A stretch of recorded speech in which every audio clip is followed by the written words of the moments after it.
Hi అండి, welcome back to our channel Suji foods and vlogs. మీలో కనుక ఎవరైనా ఫస్ట్ టైం మన ఛానల్ని చూస్తున్నట్లయితే సబ్స్క్రైబ్ చేసుకోండి. అలానే పక్కనే ఉన్న బెల్ ఐకాన్ని కూడా క్లిక్ చేయండి.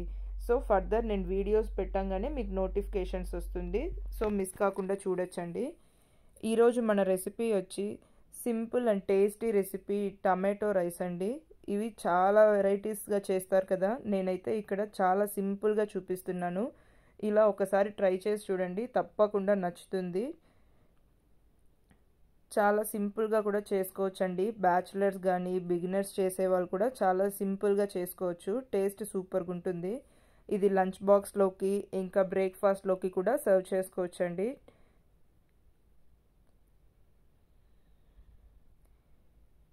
మరెందుకు ఆలస్యం, ఇంకా ప్రాసెస్లోకి వెళ్ళిపోదామా. ఇప్పుడు ఇలా స్టవ్ మీద ఒక కుక్కర్ పెట్టి కుక్కర్ హీట్ అవ్వాలండి. కుక్కర్ హీట్ అయిన తర్వాత ఇలా ఒక 2 table spoons of oil add చేసుకోవాలి. ఆయిల్ కొంచెం హీట్ అవ్వాలండి. ఆయిల్ కొంచెం హీట్ అయిన తర్వాత 1/2 టీ స్పూన్ జీలకర్ర, అలానే హోల్ గరం మసాలా యాడ్ చేస్తున్నానండి. 1 ఇంచు దాల్చిన చెక్క, 3 లవంగ మొగ్గలు, 1 యాలకులు, 1 మరాఠీ మొగ్గ, అవన్నీ యాడ్ చేసుకొని బాగా ఫ్రై చేసుకోవాలండి.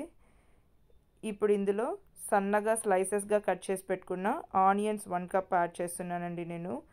అంటే ఒక పెద్ద సైజ్ ఆనియన్స్ తీసుకొని ఇలా పొడవుగా కట్ చేసుకొని యాడ్ చేసుకోవాలి. ఇవంతా ఒకసారి బాగా కలుపుకోవాలండి. ఇవి ఇలా ఫ్రై అవుతున్నప్పుడు మనం ఇందులో ఒక 1/2 టేబుల్ స్పూన్ అల్లం వెల్లుల్లి పేస్ట్ కూడా యాడ్ చేసుకొని అంతా పచ్చివాసన పోయే వరకు ఫ్రై చేసుకోవాలండి.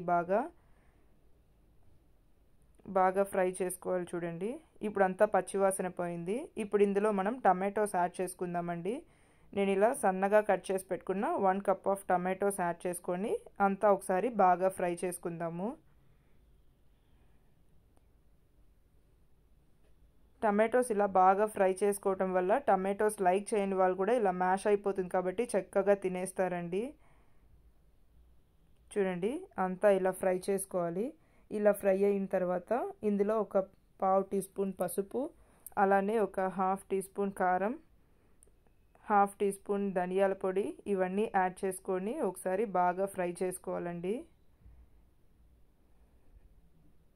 కొంచెం మీడియం ఫ్లేమ్లో పెట్టి చేసుకోండి, మాడిపోకుండా ఉంటుంది. చూడండి, అంతా ఇలా ఒకసారి బాగా ఫ్రై చేసుకోవాలి. ఇప్పుడు ఇందులో మీ టేస్ట్కి తగ్గట్టుగా సాల్ట్ యాడ్ చేసుకొని అంతా ఒకసారి బాగా కలుపుకోండి.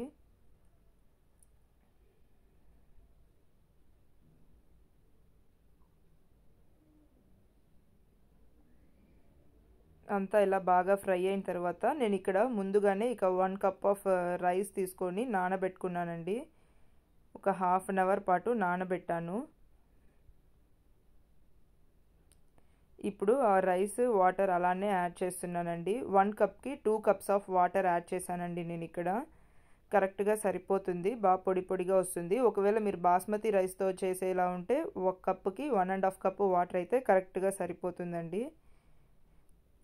ఈ స్టేజ్లో మీరు మీ ఉప్పు కారం చూసుకొని అడ్జస్ట్ చేసుకోవచ్చండి. ఇలా మూత పెట్టి ఒక 2 విజిల్స్ వచ్చే వరకు ఉడికించుకుందాము. చూడండి, కుక్కర్ చల్లారింది కదా, ఇప్పుడు ఓపెన్ చేసి చూపిస్తున్నాను. చూడండి, అంతా ఎంత చక్కగా ఉడికిపోయింది కదా.